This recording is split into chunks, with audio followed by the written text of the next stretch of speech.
When Ford's latest Mustang arrived in 1994, it was hailed for its stylish new looks and refined character. But some fans were bitterly disappointed at the horsepower deficit relative to its main competitors, the Chevy Camaro and Pontiac Firebird. Well, these fans quickly made their feelings known, and Ford has listened. The result is a 96 Mustang with serious horsepower that's ready to strike. John isn't kidding about that. In 1994, the brand new Mustang, it looked better, but it didn't exactly go better. It still had the older 5.0 pushrod engine, but only rated at 215 horsepower. There was a Cobra during that era, but it only did 245 horsepower. Meanwhile, over at Camaro and Firebird, they were at 275 horsepower. However, Ford's coming up with a new V8 engine, the 4.6 Modular. But when it finally came out, it didn't really have a performance increase. The normal 4.6 liter V8 that went into GT Mustangs did 215 horsepower. Sure, it was smoother, it had a great noise, but it was still the same horsepower. Meanwhile, over at GM, they were 60 horsepower above you. So they are not wrong when they say that the 4.6 4-valve engine truly made the Modular seem like there actually was performance potential. I remember reading review articles when the 4.6 2-valve came out in the GT. All the Mustang guys were saying like, yeah, that's it, this is the end. They made a better engine that wasn't exactly a better performance engine. And then the 4-valve changed that. Like, I personally think the 4.6 V8 engine was the most important engine that Ford ever made. However, they didn't exactly launch it the best way to win over the Ford and especially the Mustang faithful. Because when it comes to the Modular, it pretty much paved the way for modern Ford V8 engine performance that we're seeing today with the Coyote. Overhead cam, 4 valves per cylinder, higher revving, which was very much at odds with the older pushrod 5.0 liter. So with all that hype, let's go ahead and see how good the Ford Mustang 4.6 4-valve Cobra was in 1996. And that name is Cobra. But unlike previous versions of the latest Mustang to wear that hallowed name, the Ford Special Vehicle Team's limited edition 1996 Cobra finally packs real firepower. Flip open the hood and you'll find a whole new arsenal. Ford's all-aluminum 4.6-liter 32-valve double overhead cam Modular V8 finally replaces the venerable pushrod 5-liter that propelled a generation of pony cars. It puts the Mustang Cobra neck and neck with its top General Motors competitors by pumping out no less than 305 horsepower and 300 pound-feet of torque.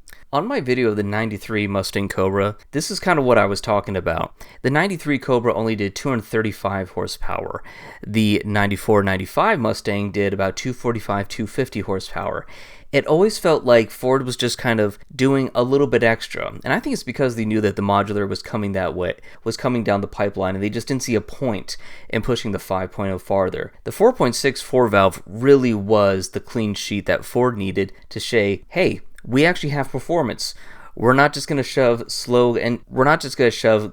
The 4.6 4-valve was Ford finally saying like, yes, we know how to build a performance engine, not just a nice engine. 2 miles per hour puts Ford owners back on the front row of the Stoplight Grand Prix.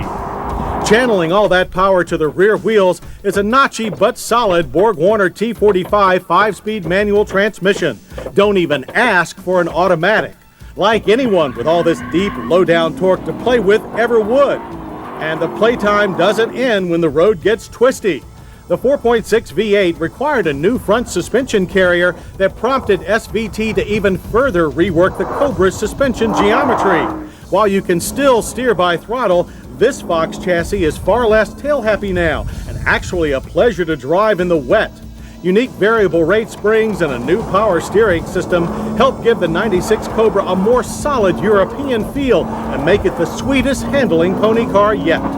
What I also think is interesting is during this time period, the Ford Mustang was still a solid rear axle car. It wouldn't be until 1999 that they actually move on to the sort of ill-fated IRS. And one thing is interesting is that like they're not complaining at all about the solid rear axle. They're actually saying the car handles great. I'm not sure if I would say Euro handling, that might be a bit of a stretch. But I mean, you can see here of how flat the car actually is going through the Solomon. Solid rear axles aren't the enemy. When they're set up properly, I do think that they actually can handle pretty darn well. You know, long and the short of it, yes, an independent suspension is superior because it doesn't affect the other wheel, but it doesn't mean a solid rear axle is completely useless. Make it the sweetest handling pony car yet. A set of sticky 45 series BF Goodrich tires mounted on 17-inch alloy wheels aid in this newfound precision. Braking is all massive anti-lock equipped discs that stop the Cobra from 60 in an average of 119 feet. Under hood is a new hydraulically boosted brake master cylinder. Still, we would like a firmer pedal feel and less nosedive. That is a lot of nosedive. V8 is also more flexible than the old pushrod unit, with a smoother clutch and more refined, longer-legged power delivery. We can, however, fault the fact that for all its superb ability, the Cobra looks little different from its much more common GT sibling. Granted, there are nice round fog lights in the front fascia, twin air intakes on the hood, and plenty of badges, as well as those spiffy wheels.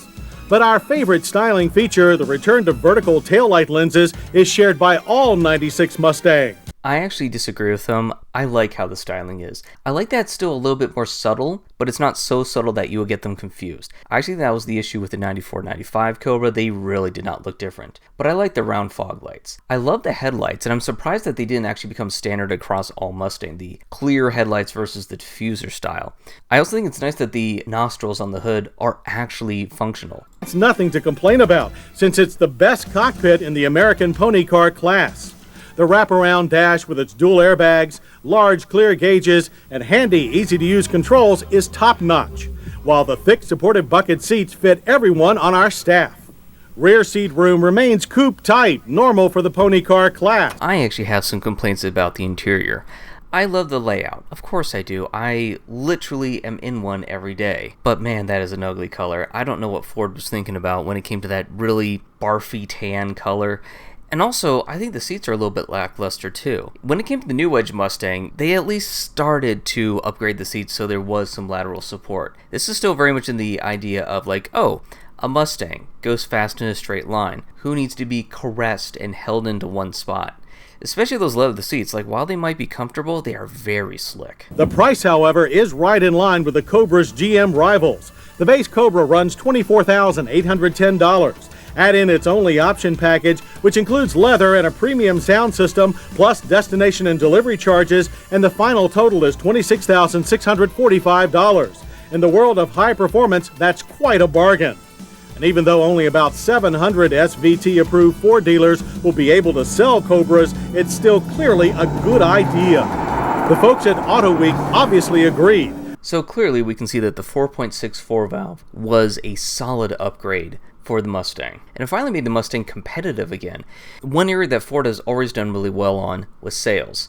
For every one or two, Mustang GT coupes, they'll sell like 10 V6s. And that's ultimately, I think, why Ford took its time coming out with a better performing Mustang. It's because the part where it really matters, the money part of it, they were doing fine. Now, I'm glad that the 4-valve actually existed because it became the Terminator, which then became the GT500 engine. It all just kind of kept on building on from this one engine. And with that being said, I mean, $26,000, that's what they tested at in 1996, is about $54,000 today. It's interesting that cars in this era, when you adjust them for inflation, are right in the Mustang GT category instead of, say, the Dark Horse or anything like the GT350 or above that.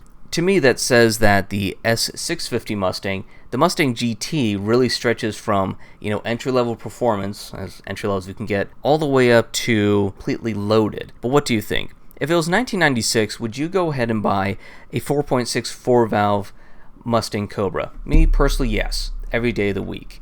Eat ramen for a couple of months to make sure I'm not stuck with the slower Mustang GT engine. Luckily, Ford does finally start figuring out, okay, we can't have the Mustang GT just sound like a nice engine. We have to actually give it a little oomph. 98, it got a small horsepower bump. Then 99, it finally stepped into its own. And of course, by that point, the 4-valve was also improving as well. What are your thoughts? Are you going home in a 4-valve in 1996, or are you going over Camaro, or even over to an import? Now, if you like this kind of content, go ahead and comment, like, and subscribe down below.